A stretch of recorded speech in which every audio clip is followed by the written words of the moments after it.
They say twins share a special bond, one that transcends ordinary sibling relationships. Growing up, I believed that was true for Melissa and me. We were identical in appearance, but opposite in nature. I was the cautious one, she was the risk-taker. Still, we were inseparable throughout our childhood. But high school changed everything. Melissa gravitated toward the popular crowd, while I found my place among the academic achievers. Our paths diverged so gradually that I barely noticed it happening. The lengthy conversations in our shared bedroom became shorter, then turned into brief exchanges in passing. By senior year, we were practically strangers living under the same roof. "I'm moving in with Jake," Melissa announced one evening during dinner, dropping the news like a bomb on our family table. She was 18, fresh out of high school, and madly in love with her wealthy boyfriend. Mom nearly choked on her coffee. "But what about college?" "College isn't for everyone," Melissa shrugged, twirling spaghetti around her fork. "Jake says I don't need to worry about that stuff. He'll take care of everything." I remember catching Dad's eye across the table, seeing the worry there that matched my own. But nobody could talk Melissa out of anything once she'd made up her mind. Within weeks, she was married and living in Jake's mansion across town. I took the opposite path, throwing myself into my studies at college. While Melissa was having her first baby at 20, a beautiful boy, I was pulling all-nighters for my finance exams. When she had her daughter a year later, I was graduating with honors and starting my career in banking. Life has a way of dealing unexpected cards. While Melissa seemed to have it all, a wealthy husband, 2 perfect children, and a life of luxury, I faced my own struggles. My marriage, which came 2 years after graduation, brought joy but not the children I desperately wanted. The doctor's verdict was final: infertility. The words fell like heavy stones in my stomach, crushing dreams I didn't even know I had been harboring. "It's not the end of the world, Harper," my husband would say, holding me as I cried. "We can adopt, or we can just be the cool aunt and uncle." He was right, of course, but it didn't make the pain any less real. We tried to make it work for a few more years, before deciding to part ways amicably. Sometimes love isn't enough to bridge the gaps that life creates. Meanwhile, I watched from afar as Melissa lived what seemed like a perfect life. Her social media was filled with pictures of family vacations, designer clothes, and her beautiful children.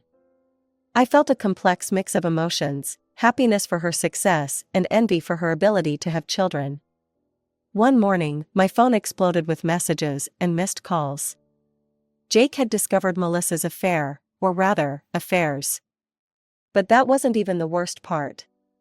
He'd done DNA tests on both children, and the results shook our entire family to its core: neither child was his. "Get out." I could hear Jake's voice booming through the phone when Mom called to tell me what was happening. "Pack your things and get out of my house. And don't expect a dime from me, they're not even my kids." Just like that, Melissa's carefully constructed life crumbled. 8 years of marriage ended in a single day. With no education, no job experience, and no home of her own, she had no choice but to move back in with our parents, bringing her shell-shocked children with her. What was she thinking? I asked Mom during one of our late-night calls. How could she do this to those innocent kids? Mom sighed heavily. "Your sister, she's always lived in the moment, Harper. You know that. But now she needs our help. The kids need our help." Our parents did what they could, but their modest income barely covered their own expenses.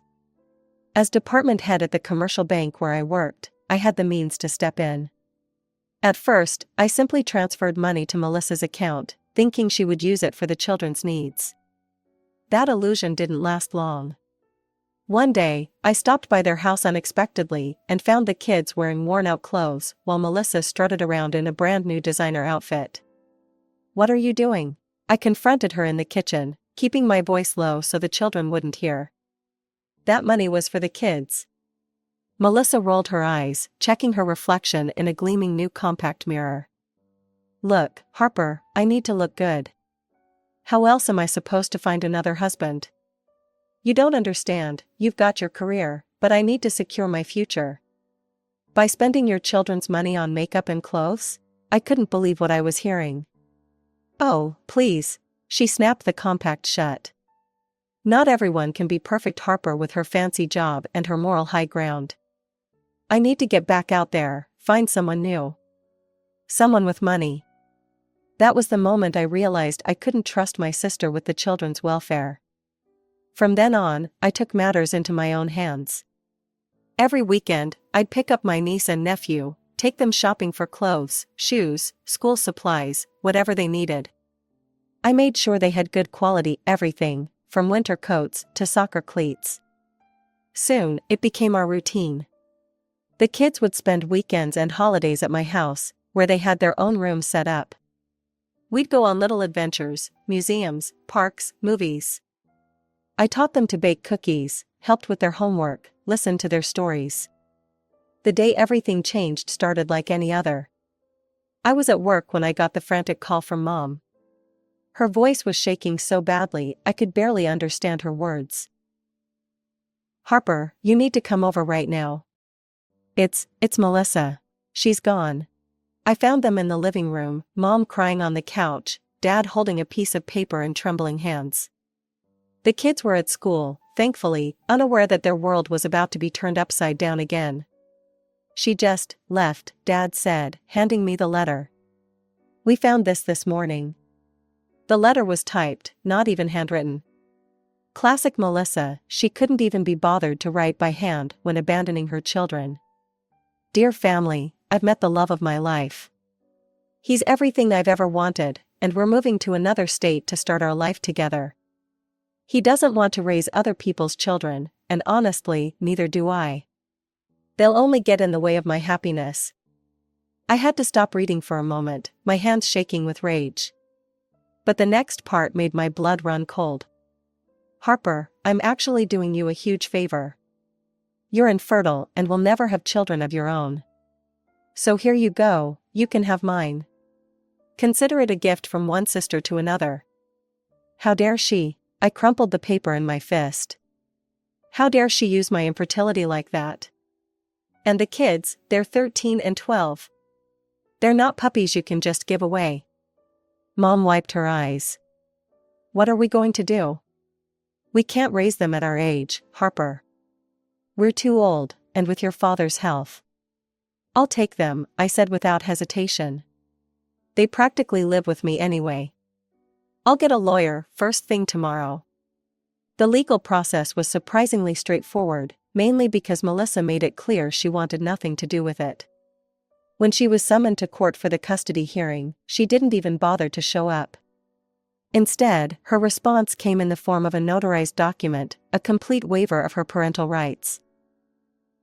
The judge reviewed my financial statements, home situation, and the existing relationship I had with the kids. 1 month later, I became their legal guardian. As the years rolled by, Melissa's absence became just another fact of life. No birthday cards, no Christmas calls, not even a simple text message to her children. I remember the first Christmas after she left. Tommy, her son, had made a beautiful ceramic ornament at school. Do you think we should mail it to Mom? He asked hesitantly, holding the delicate piece in his hands. Sarah, his sister, just shook her head. Why bother? She doesn't even know where we live anymore. Those early years were the hardest. I'd catch them sometimes, looking at old family photos, trying to make sense of their mother's abandonment. But gradually, those moments became rarer, replaced by new memories we were creating together. Mom and Dad would get occasional calls from Melissa. They'd tell me about them in that overly casual way that meant they were walking on eggshells. Your sister called yesterday, Mom would say, stirring her tea unnecessarily.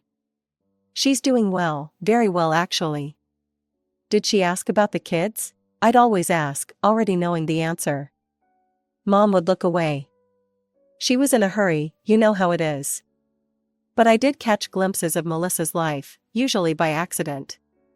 I'd walk into the living room, and Dad would quickly minimize his browser window, but not before I'd seen the social media photos, Melissa on a yacht in the Mediterranean, posing in front of a mansion in the Hamptons, draped across the hood of a Ferrari.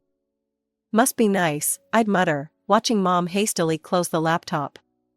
Living the high life while her kids wore hand-me-downs their first year with me.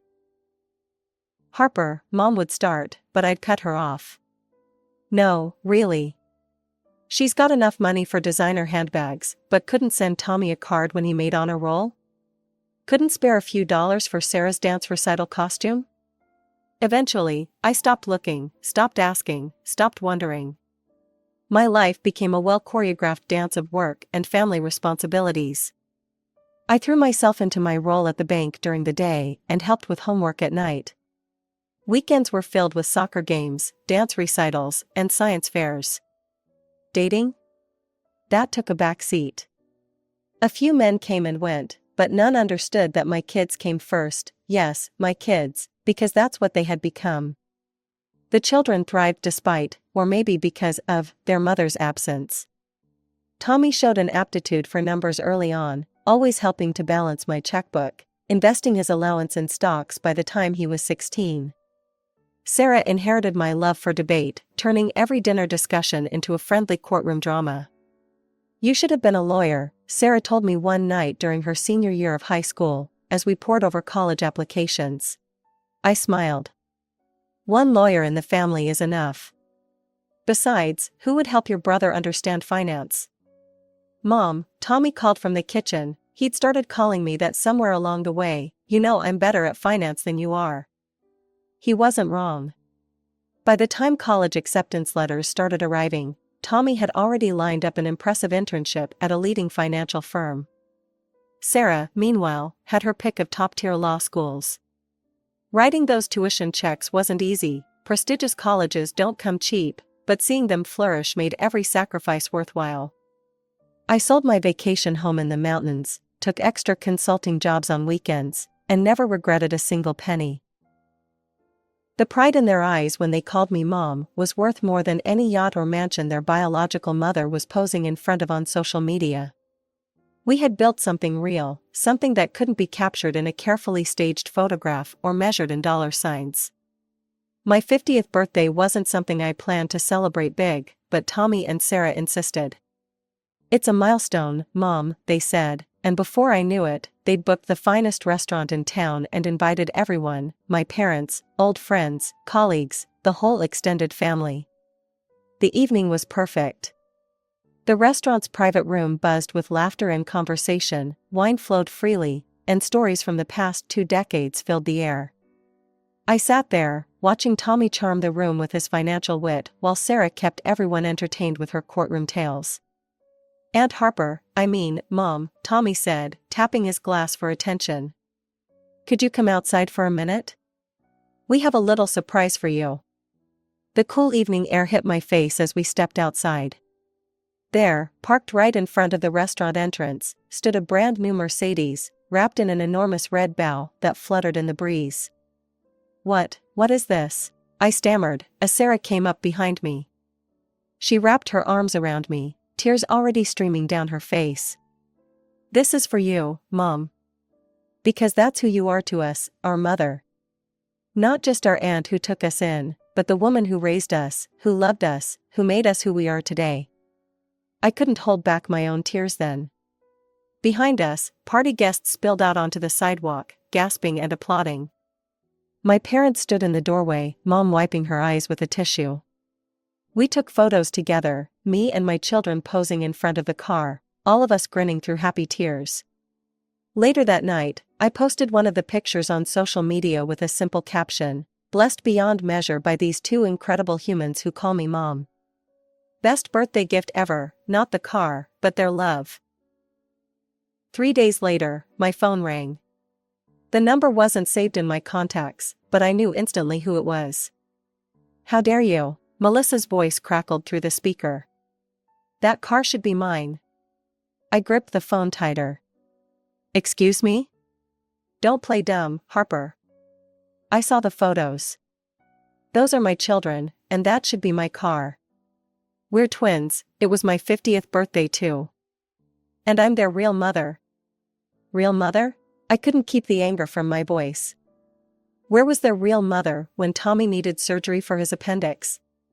When Sarah had her first heartbreak? when they graduated? That's not fair. That car rightfully belongs to me. I took a deep breath. Listen carefully, Melissa.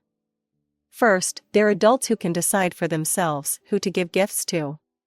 Second, being a mother isn't about blood, it's about being there, every day, through every triumph and tragedy. And third, instead of demanding gifts, maybe you should be on your knees begging their forgiveness for abandoning them. You've always been so self-righteous. No, I cut her off. I've always been there. That's the difference. Don't call me again unless it's to apologize to your children. The morning after Melissa's call, my phone rang again. This time it was Mom's number. I answered, still groggy from a restless night, wondering if she was calling about Sunday dinner plans. Harper, honey, Mom's voice had that placating tone she used when she wanted something. We need to talk about the car. I sat up straighter in my chair. What about it? Your sister, she's going through a really rough time right now. Her boyfriend left her for some 20-something model, and she's practically destitute. Maybe you could, give her the car? She needs it more than you do right now. You have a perfectly good car already, Anne. Are you serious? I cut her off. That car was a gift from my children. A thank you for 20 years of love and dedication. It's not some spare tire I can just hand off to Melissa because she burned through another relationship. I heard Dad's voice in the background, murmuring something, and Mom's hand presumably covering the receiver. Then she was back. Harper, you need to be the bigger person here. Your sister made mistakes, yes, but that's in the past. We need to forgive and forget. Forgive and forget? My voice rose. She abandoned her children. She wrote a letter saying they would interfere with her happiness and walked away without a backward glance. And now that her latest meal ticket has dumped her, suddenly she remembers she has family? That's not fair, Harper. She was young, she made mistakes. She was 30 when she left them. And where were you two when I was working 60-hour weeks to put them through college? When I was selling my vacation home to cover their tuition? Did you tell Melissa to forgive and forget then? Harper. We're done here, I said firmly, and ended the call. I thought that would be the end of it. I was wrong. That evening, my phone started buzzing with notifications. Friends and family were messaging me, asking if I was okay, saying they were there for me if I needed to talk. Confused, I opened social media and felt my stomach drop. Melissa had written a long post, complete with old family photos. Her version of events read like a soap opera script: how I had stolen her children through the courts, how I had turned them against her with lies and manipulation. According to her tear-jerking narrative, she'd been forced to flee town to escape my bullying, while I used her children as props to boost my social standing. My own sister, she wrote, who couldn't have children of her own, saw an opportunity to play the hero. She took advantage of a difficult time in my life to steal my babies, and now she's demanding expensive gifts from them as payment for her so-called generosity. She never loved them, she just wanted to look good in front of her rich friends. The post had hundreds of sympathetic comments, shares, and likes. But what stabbed deepest was seeing Mom's name among those who had liked it. My own mother, who had watched me raise those children, who had seen every sacrifice, every late night, every triumph and tear, had publicly sided with Melissa's lies. My phone rang at midnight. It was Tommy, his voice tight with anger. We saw the post, Mom. Sarah's been crying for hours. How dare she twist everything like this? I tried to calm him down. It's okay, sweetheart. People who matter know the truth. No, Sarah's voice cut in, they must have been on speaker. It's not okay. We're not letting her get away with this. Mom, remember that letter? The one you kept? Of course I remembered. It was in my home office, tucked away in a fireproof box along with their birth certificates and other important documents. I'd kept it all these years, not out of spite, but out of a mother's instinct to protect her children from future hurt. We need to tell our side, Tommy insisted. The real story. Not her fairy tale version where she's the victim. The next morning, I sat at my computer, hands hovering over the keyboard. The letter lay next to me, its paper yellowed with age, but the words still sharp enough to cut. I wrote about a mother who abandoned her children with a typed letter, explaining how they would interfere with her happiness. I wrote about middle school graduations where one chair remained empty, about college acceptance letters that were never shared with their biological mother because she'd never asked for their address. I scanned the letter, that cold, typed farewell, and posted it alongside my words. The timestamp and date were clear, the signature at the bottom unmistakable. Within hours, the post exploded. Family members who had sympathized with Melissa's version were now sending shocked messages. "We had no idea," they wrote. "How could she?" Then came Tommy's comment, "I was 13 when our mother decided we weren't worth keeping. 13 when she traded us for a man who didn't want other people's children. But we weren't abandoned, we were blessed. Our aunt became our mother, not through blood, but through choice. Every day, she chose us. And now we choose her." Sarah's comment followed, "To the woman who gave birth to us, you call yourself our mother, but where were you? Where were you when I had my first heartbreak? When Tommy broke his arm? When we graduated? Our real mother was there, our Aunt Harper, who became simply Mom. She earned that title through years of love, sacrifice, and unwavering support. My parents remained conspicuously silent. No comments, no likes, no private messages. Their silence spoke volumes. But Tommy wasn't finished.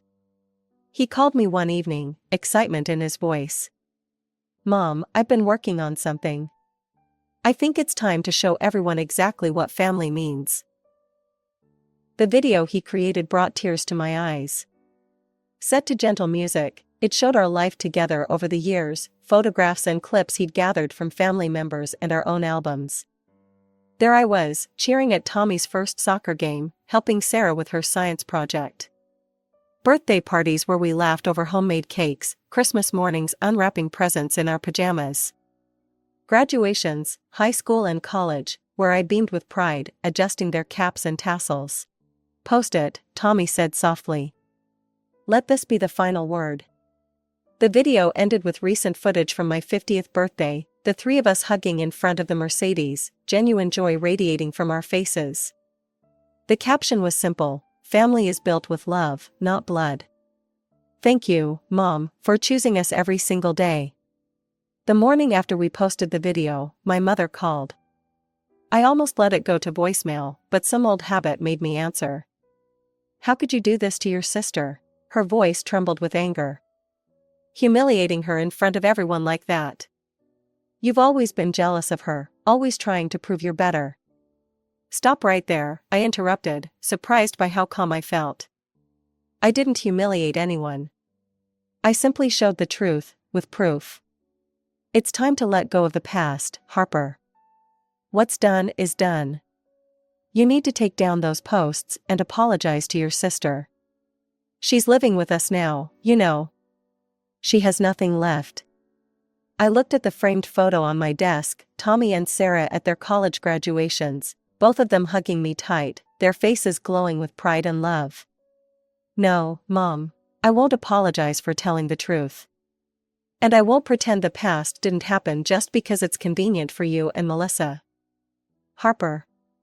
You chose your side, Mom. You chose it when you liked her lies about me. You chose it every time you hid her social media posts from me, every time you made excuses for her abandoning her children. She's your sister. And they're my children. That's a choice I made and a commitment I kept, which is more than I can say for either of you." The line went dead. She'd hung up on me, and somehow, I knew it was the last conversation we'd ever have. That was 6 months ago. I heard through family that Melissa's still living with our parents, trying to get back on her feet again. Tommy and Sarah don't visit their grandparents anymore, they can't bear the thought of running into their biological mother there. Life has settled into a new normal. I see my children often, Sunday dinners are still a tradition, just with a smaller family now. Tommy's business is thriving, and Sarah, well, Sarah just gave me the news that's had me walking on air for days. Mom, she said, holding out her hand to show me the sparkling engagement ring. Will you help me plan the wedding? I want everything to be perfect. Of course, I burst into tears and hugged her tight. Now my dining room table is covered with bridal magazines and color swatches. Yesterday, as we were debating flower arrangements, Sarah suddenly got quiet. What is it, sweetheart? I asked. I was just thinking, someday, when I have kids, they're going to have the best grandmother in the world. You'll be amazing with them, just like you were with us. I smiled, thinking about how life comes full circle.